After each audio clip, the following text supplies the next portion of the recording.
Medyo nag-adsadyo.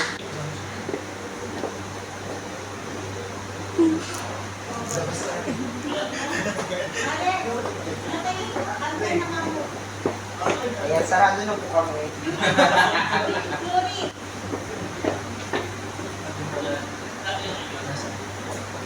I'm sorry. Ulit-ulit. Take to take.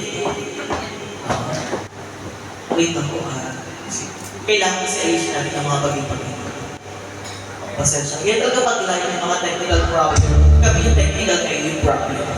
Once again, ladies and gentlemen, palakpakan, palakpakan, that's Martin!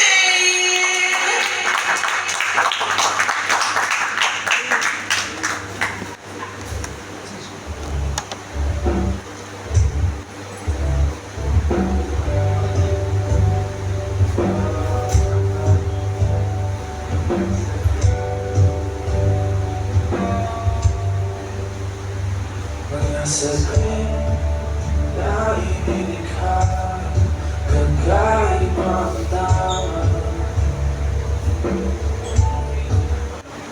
Di sa'yo kumilis na kayo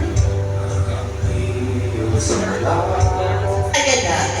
Oo, diba? Ganyan talaga. Pasensya nyo na po.